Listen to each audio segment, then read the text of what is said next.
വിവാഹപ്പൊരുത്തം നോക്കണോ നോക്കണ്ടായോ എന്ന് നമുക്ക് ചർച്ച ചെയ്യാം. അതിനു മുമ്പ് ഈ പൊരുത്തങ്ങൾ ഏതൊക്കെയാണെന്നൊന്ന് മനസ്സിലാക്കി വെക്കണ്ടേ. നേരത്തെ ഗണപ്പൊരുത്തം ഇട്ടിരുന്നു, അതൊന്ന് നോക്കിയോണേ. ഇനി നമ്മൾ പറയുന്നത് വേദപ്പൊരുത്തത്തിനെ കുറിച്ചാണ്. ഇങ്ങനെ പൊരുത്തം നോക്കുന്നതിൽ വളരെ പ്രധാനപ്പെട്ട ഒന്നാണ് ഗ്രഹങ്ങൾ തമ്മിലുള്ള ഈ കാണിച്ചിരിക്കുന്നത്. സൂര്യനൊക്കെ നക്ഷത്രമാണെങ്കിൽ നമ്മൾ ഗ്രഹമായിട്ടാണ് കൂട്ടുന്നത്, ചന്ദ്രൻ ഉപഗ്രഹമാണ്, പക്ഷേ ജ്യോതിഷത്തിൽ ഗ്രഹമായിട്ടാണ് കൂട്ടുന്നത്. അപ്പോൾ ഈ ഗ്രഹങ്ങൾ തമ്മിലുള്ള ശത്രുമിത്രത്വം അത് വളരെയധികം പ്രധാനപ്പെട്ടതാണ്. ഈ ടേബിളിൽ കാണിച്ചിരിക്കുന്നത് പോലെയാണ് സൂര്യന്റെ മിത്രങ്ങൾ ചന്ദ്രൻ, കുജൻ, ഗുരു. ശത്രുക്കൾ ശനി, ശുക്രൻ, സമൻ, ബുധനാണ്. പിന്നെ ചന്ദ്രന്റെ മിത്രങ്ങൾ സൂര്യൻ, ബുധൻ. ശത്രുക്കളില്ല. സമന്മാര് കുജൻ, ഗുരു, ശനി, ശുക്രൻ ഇങ്ങനെയാണ്. പിന്നെ കുജന്റത് ഗുരു, സൂര്യൻ, ചന്ദ്രൻ മിത്രങ്ങള്, ശത്രു ബുധനാണ്. സമന്മാര് ശനി, ശുക്രൻ. ഗുരുവിൻ്റെത് സൂര്യൻ, ചന്ദ്രൻ, കുജൻ മിത്രങ്ങൾ, ബുധൻ, ശുക്രൻ ശത്രുക്കൾ, ശനി സമനാണ്. ശനിയുടെ മിത്രങ്ങൾ ബുധൻ, ശുക്രൻ. ശത്രുക്കൾ സൂര്യൻ, ചന്ദ്രൻ, കുജൻ, സമൻ, ഗുരു. മറ്റൊരു കാര്യം നമ്മൾ ചിന്തിക്കേണ്ടത്, ചിലർക്ക് ഇതിലൊക്കെ വ്യത്യസ്ത അഭിപ്രായങ്ങളുണ്ട്. നമ്മളെ പൊതു അഭിപ്രായമാണ് സ്വീകരിച്ചിരിക്കുന്നത്. ഇനി ബുധന്റെ മിത്രങ്ങൾ സൂര്യൻ, ശുക്രൻ, ശത്രു ചന്ദ്രൻ, സമന്മാര് കുജൻ, ഗുരു, ശനി ഇവരാണ്. പിന്നെ ശുക്രന്റെ മിത്രങ്ങൾ ശനി, ബുധൻ, ശത്രു സൂര്യൻ, ചന്ദ്രൻ, സമൻ, കുജൻ, ഗുരു. രാഹുവിനും കേതുവിനും മിത്രങ്ങളെ പറഞ്ഞിട്ടില്ലേ കൂടുതൽ പേരും. പിന്നെ ചിലരാണെങ്കിൽ ശുക്രനും ശനിയും രാഹുവിന്റെ മിത്രങ്ങളെന്നും കുജനും ഗുരുവും പിന്നെ കേതുവിന്റെ മിത്രങ്ങളെന്നും പറയാറുണ്ട്. ഇനി രാഹുവിന്റെ ശത്രുക്കൾ സൂര്യൻ, ചന്ദ്രൻ, കുജൻ, സമന്മാര് ഗുരു, ശനി, ബുധൻ, ശുക്രൻ. പിന്നെ കേതുവിൻ്റെത് സൂര്യനും ചന്ദ്രനും ശത്രുക്കള് കുജൻ, ഗുരു, ശനി, ബുധൻ, ശുക്രൻ ഇവ സമന്മാരും ഇങ്ങനെയാണ് പറഞ്ഞിരിക്കുന്നത് കൂടുതൽ പേര്. പിന്നെ ചിലർ നേരത്തെ പറഞ്ഞതുപോലെ വ്യത്യാസമായിട്ട് പറയുന്നുണ്ട്. നമ്മൾ കുറേ വായിച്ചിട്ട് പൊതു അഭിപ്രായമാണ് പറയാറ്. ഇത്രയും പറഞ്ഞത് നമ്മൾ എല്ലാ പൊരുത്തങ്ങൾക്കും നമ്മൾ സാധാരണ എടുക്കാറുണ്ട് ഈ ശത്രുമിത്രത്വം ഗ്രഹങ്ങളുടേത്. ഇനി നമ്മൾ വേദപ്പൊരുത്തത്തിനെ കുറിച്ച് നോക്കാം. ഈ വേദപ്പൊരുത്തം എന്ന് പറയുന്നത് വളരെ പ്രധാനപ്പെട്ടതാണ്. ചില നക്ഷത്രങ്ങൾക്ക്, ഒരു നക്ഷത്രങ്ങൾക്ക് 26 നക്ഷത്രങ്ങളും കുഴപ്പമില്ല, ഒരു നക്ഷത്രം അത് ചേർക്കരുതെന്ന് പറയുമ്പോൾ നമുക്ക് ആ ഒരു നക്ഷത്രം അവോയ്ഡ് ചെയ്യാവുന്നതേ ഉള്ളൂ. അല്ലാതെ ജ്യോത്സ്യന്മാർ വിവാഹം മുടക്കികളാണെന്ന് നമ്മൾ പറയരുത്. ഇപ്പോൾ നമുക്ക് നമ്മുടെ ചുറ്റും നടക്കുന്ന കാര്യങ്ങളൊക്കെ അറിയാം. ഒരു തെറ്റും ചെയ്യാത്ത ഒരുപാട് പേര് ശിക്ഷ അനുഭവിക്കുന്നുണ്ട്, പലതരത്തിലുള്ള ശിക്ഷ. എന്തൊക്കെയാണ് സംഭവിക്കുന്നതെന്ന് പോലും നമുക്ക് പറയാൻ പറ്റത്തില്ല. അതായത് ഒരു നല്ല തലമുറ ഉണ്ടാക്കുന്നതിനും പിന്നെയാണെങ്കിൽ നല്ല ഒരു കുടുംബജീവിതത്തിനും കുടുംബത്തിലെ ആരോഗ്യത്തിനും ഐശ്വര്യത്തിനും എല്ലാം പൊരുത്തം വളരെ പ്രധാനപ്പെട്ടതാണ്. അതിലെല്ലാ പൊരുത്തവും നമ്മൾ ഒത്തിരി കൂടുതൽ പരിഗണിക്കേണ്ടതില്ല. പക്ഷേ ഈ വേദപ്പൊരുത്തം നമുക്ക് ഒഴിവാക്കാവുന്നേ ഉള്ളൂ. കാരണം ഒരു നക്ഷത്രത്തിന് ഒരൊറ്റ നക്ഷത്രത്തിനാണ് വേദമായിട്ട് പറഞ്ഞേക്കുന്നത്, ബാക്കിയെല്ലാം നമുക്ക് യോജിപ്പിക്കാം എന്നാണ് പറഞ്ഞിരിക്കുന്നത്. അപ്പോൾ ആ ഒരു നക്ഷത്രത്തെ ഒഴിവാക്കുന്നതിൽ ഒരു ബുദ്ധിമുട്ടും ഇല്ല. എന്താണ് വേദം എന്ന് പറഞ്ഞാൽ, വേദം എന്ന് പറഞ്ഞ വാക്കിൻ്റെ അർത്ഥം മുറിക്കുക എന്നാണ്. അതിൽ നിന്ന് നമുക്ക് മനസ്സിലാകും ഈ നക്ഷത്രങ്ങൾ തമ്മിൽ ചേർന്നാൽ ആ വിവാഹത്തിൽ എന്തെങ്കിലും പ്രശ്നങ്ങൾ, അല്ലെങ്കിൽ ആ കുടുംബത്തിൽ എന്തെങ്കിലും പ്രശ്നങ്ങൾ, അല്ലെങ്കിൽ വരും തലമുറയ്ക്ക് എന്തെങ്കിലും പ്രശ്നങ്ങൾ, ആരോഗ്യ പ്രശ്നങ്ങൾ, ഇതൊക്കെ വരാനുള്ള സാധ്യതയുണ്ട്. അതുകൊണ്ടാണ് അത് ഒഴിവാക്കണമെന്ന് പറയുന്നത്. പിന്നെ നമുക്ക് ഒന്ന് നോക്കാം എങ്ങനെയാണ് വേദം വരുന്നതെന്ന് വെച്ചാൽ, കേതുവിൻ്റെ നക്ഷത്രങ്ങളിലെ അശ്വതി, മകം, മൂലം ഇവയ്ക്ക് വേദം വരുന്നത് ബുധന്റെ നക്ഷത്രങ്ങളാണ്. തൃക്കേട്ട, രേവതി, ആയില്യം. ശുക്രന്റെ നക്ഷത്രങ്ങളുമായി വേദം വരുന്നത് ശനി നക്ഷത്രക്കാർക്ക്. സൂര്യന്റെ നക്ഷത്രങ്ങളുമായി വേദം വരുന്നത് വ്യാഴത്തിന്റെ നക്ഷത്രങ്ങൾക്ക്. ചന്ദ്രന്റെ നക്ഷത്രങ്ങളായ രോഹിണി, അത്തം, തിരുവോണം എന്നിവയുമായി രാഹുവിന്റെ നക്ഷത്രങ്ങൾക്കാണ് കേതുദോഷം പറഞ്ഞിരിക്കുന്നത്. ഈ നക്ഷത്രങ്ങളുടെ പിന്നെ ഗ്രഹങ്ങൾ ഏതൊക്കെയാണെന്ന് നേരത്തെ വീഡിയോ ഇട്ടിരിക്കുന്നതുകൊണ്ടാണ് അത് പ്രത്യേകം എടുത്തു പറയാത്തത്. അതൊന്നും നോക്കിക്കോണേ. പിന്നെ ചൊവ്വയുടെ നക്ഷത്രങ്ങളായ മകയിരം, ചിത്തിര, അവിട്ടം ഇവയ്ക്ക് അങ്ങോട്ടും ഇങ്ങോട്ടും വേദദോഷമുണ്ട്. അതുപോലെ പൊരുത്തത്തിൽ വളരെ പ്രധാനപ്പെട്ട ഒന്നാണ് ഷഷ്ടാഷ്ടമ ദോഷം. അതും ഈ വേദപ്പൊരുത്തവുമായിട്ട് ഇച്ചിരി ബന്ധമുണ്ട്. എന്തെന്ന് വെച്ചാൽ, മിക്കവാറുമുള്ള വേദനക്ഷത്രങ്ങളുടെ എല്ലാ മറ്റ് നക്ഷത്രങ്ങൾക്ക് ഇവയുമായിട്ട് ഷഷ്ടാഷ്ടമ ദോഷം ഉണ്ട്. ഇനി നമുക്ക് വേദനക്ഷത്രങ്ങളെക്കുറിച്ച് നോക്കാം.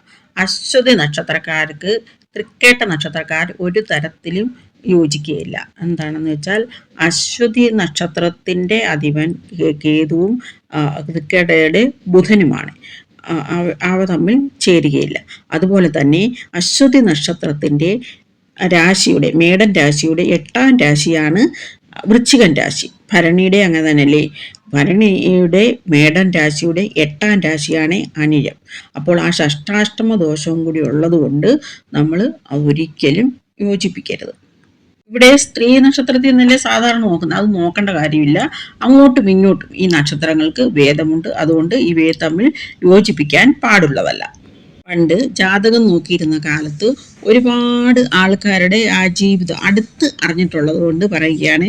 ഈ ലവ് മാരേജ് എന്നൊക്കെ പറയുമ്പോൾ കുറേ നാളത്തേക്കൊക്കെ കാണത്തുള്ളൂ ആ ഇഷ്ടവുമൊക്കെ. പിന്നീട് അത് പതുക്കെ മാറിയിട്ട് പിന്നെ ഭയങ്കര ശത്രുക്കളായിട്ട് മാറുകയാണ് ചെയ്യാറ്. അങ്ങനെ നരക ജീവിതം അനുഭവിക്കുന്ന കുറേ പേരെ അറിയാം. അന്ന് നോക്കിയിരുന്ന കാലത്ത് അവരിങ്ങനെ നമ്മളോട് അവരുടെ ദുഃഖങ്ങൾ പറയും. അപ്പോൾ അറേഞ്ച് മാരേജിനേക്കാളും വളരെയധികം പ്രശ്നങ്ങൾ ഈ ലവ് മാരേജിൽ വരും. ഈ അറേഞ്ച് മാരേജ് എല്ലാം അങ്ങ് നക്ഷത്രം നോക്കിയാന്ന് നമുക്ക് പറയാൻ പറ്റത്തില്ല. പിന്നെ ഒരു തരത്തിലങ്ങ് അഡ്ജസ്റ്റ് ചെയ്യിക്കുന്നേ ഉള്ളൂ. ഇപ്പോൾ ചില വ്യത്യസ്തമായിട്ടുള്ള ഇങ്ങനെയുള്ള സാഹചര്യങ്ങളിലുള്ള കുട്ടികൾ അങ്ങനെ സ്നേഹിച്ചിട്ട് അവർ ഇറങ്ങിപ്പോയിട്ട് പിന്നെ അവരുടെ പങ്കാളിയൊക്കെ മാതാപിതാക്കളൊക്കെ കൊല്ലുന്ന ഒരു സാഹചര്യമൊക്കെ വരുന്നില്ലേ? അങ്ങനെയൊക്കെ വന്നു കഴിയുമ്പോഴും ഇവർ ജീവിക്കുന്നുണ്ട്. സാധാരണക്കാരെക്കാളും ഇവർ ജീവിക്കുന്നുണ്ട്. അപ്പോൾ എന്തുകൊണ്ട് ആ ജീവൻ രക്ഷപ്പെട്ടോട്ടെ എന്ന് ചിന്തിച്ചില്ല? അങ്ങനെയും നമ്മളൊരു ചോദ്യം ചോദിക്കണം. അപ്പോഴത്തെ ഇതൊക്കെ ഉള്ളൂ. അത് കഴിഞ്ഞ് എല്ലാം അങ്ങ് മറക്കുകയാണ് എല്ലാവരും. അപ്പോൾ പിന്നെ നേരത്തെ ഇവരൊക്കെ ഈ തീരുമാനം എടുക്കാമെങ്കിൽ ഒരു ജീവൻ രക്ഷിക്കാതെ എന്തായാലും ഈ രാക്ഷസ സ്വഭാവമുള്ളവരുടെ ആ രാക്ഷസത്വം നമുക്ക് മാറ്റാൻ പറ്റുകയില്ല. പിന്നെ നമ്മളങ്ങ് അഡ്ജസ്റ്റ് ചെയ്യാം, നമ്മളെ സ്നേഹിക്കുന്നവർക്ക് വേണ്ടി. അതേ നമുക്ക് പറയാൻ പറ്റത്തുള്ളൂ. വലിയ വിവാദങ്ങളൊക്കെ ഉണ്ടായിട്ട് വിവാഹം കഴിച്ചവരും പിന്നീട് വിവാഹമോചനം നേടി വേറെ ജീവിതമൊക്കെ ജീവിക്കുന്നില്ലേ?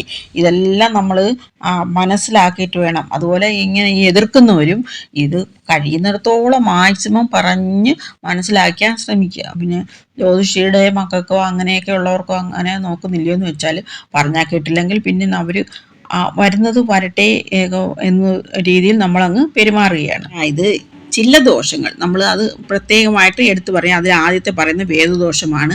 ചില ദോഷങ്ങൾ ഒഴിച്ച് ബാക്കി ദോഷങ്ങൾ ഉണ്ടെങ്കിൽ നമുക്ക് പരിഹാരങ്ങൾ ചെയ്ത് എങ്ങനെയെങ്കിലും ഒന്ന് മാറ്റാമെന്നുള്ള വിശ്വാസത്തിൽ നമ്മൾ മുന്നോട്ട് പോവുകയാണ് വേണ്ടുന്നത്. കാരണം എല്ലാ പൊരുത്തങ്ങളും ചേർന്ന് ഒരിക്കലും ആർക്കും വിവാഹം കഴിക്കാൻ പറ്റുകയില്ല. അപ്പോൾ ഏറ്റവും പ്രധാനപ്പെട്ട ചില ദോഷങ്ങൾ നമ്മളങ്ങ് അവോയ്ഡ് ചെയ്യണം. അതിൽ ഏറ്റവും പ്രധാനപ്പെട്ട ദോഷമാണ് ഈ വേദദോഷം എന്ന് പറയുന്നത്. അപ്പോൾ ചിലപ്പോൾ ചിലർ പറയും വേദദോഷമുള്ള നക്ഷത്രക്കാർ ഒന്നിച്ച് ജീവിച്ച് ഒരു കുഴപ്പമില്ലാതെ ജീവിക്കുന്നത്. തീർച്ചയായിട്ടും അവരുടെ നാളൊന്ന് ചെക്ക് ചെയ്യേണ്ടതാണ്. കാരണം ഈ നാളുകൾ വരെ രേവതി എന്ന് പറഞ്ഞവർക്ക് പിന്നെ അശ്വതിയായ ചരിത്രമുണ്ട്, അശ്വതി എന്ന് പറഞ്ഞവർക്ക് ഭരണിയായ ചരിത്രമുണ്ട്. അങ്ങനെയൊക്കെയുള്ള വ്യത്യാസങ്ങൾ വരാം. ഇന്ന് ആരുടെയോ കഥ പറയുന്നത് കേട്ടപ്പോൾ അവർ പറയുകയാണ് അവരുടെ അച്ഛന് ബിസിനസ് പൊട്ടിയപ്പോൾ അദ്ദേഹം ഒരു ജ്യോതിഷിയായി മാറിയെന്ന്. ഞെട്ടിപ്പോയി. കാരണം എത്രയോ കൊല്ലങ്ങളുടെ കഠിന പരിശ്രമം കാരണമാണ് നമുക്ക് ഈ ശാസ്ത്രം കുറച്ചെങ്കിലും മനസ്സിലാകുന്നത്.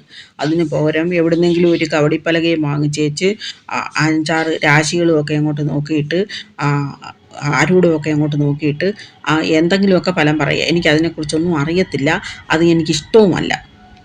ചിലർ പറയും വളരെ കൃത്യമായ സമയമുണ്ടെങ്കിലേ പ്രവചനമൊക്കെ സാധ്യമാകൂ.